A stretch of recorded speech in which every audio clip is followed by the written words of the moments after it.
আসসালামু আলাইকুম রহমতুল্লাহ বারাকাতু। সবাইকে জানাচ্ছি শীতের শুভেচ্ছা। অনেকদিন ধরে একটা কথা বলবো ভাবছিলাম আপনাদের সামনে, কিন্তু আসলে সময় এবং ব্যস্ততার কারণেই বলে ওঠা হচ্ছে না। আমরা আসলে কম বেশি সবাই পশুপ্রেমী।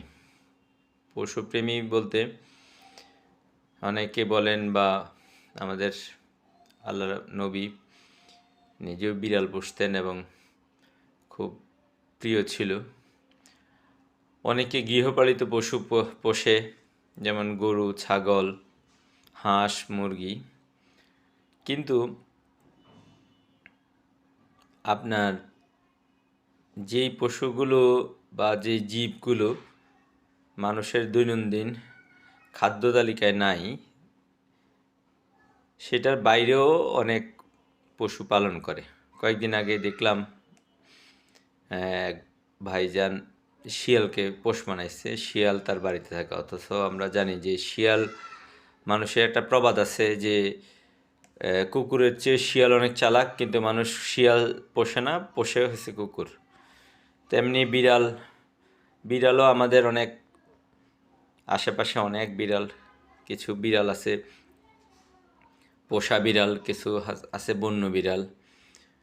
কুকুরও এমন, কিছু কিছু কুকুর আছে লক্ষ টাকা দাম, বিড়ালেরও শুনি যে লক্ষ টাকা দাম। তারপরে আপনার কেউ ঘোড়া পালে, আবার কেউ গাধাও পালে। তাই আসলে এক এক পরিবেশ পরিস্থিতির কারণে এক একজনে এক কিছু পালে। সবচেয়ে বড় কথা হলো যে আমি কাউকে ছোট করার জন্য এ কথাটা আসলে বলতেছি না।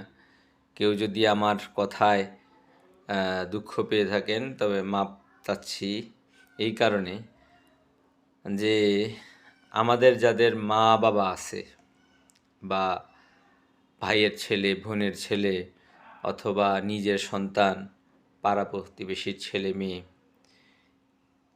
অনেক মানুষ আছে, কিন্তু আমরা এত বেশি পশুপ্রেমী হয়ে গেছি যে এটা অনেক সময় বিষয়টা দৃষ্টিকটু লাগে।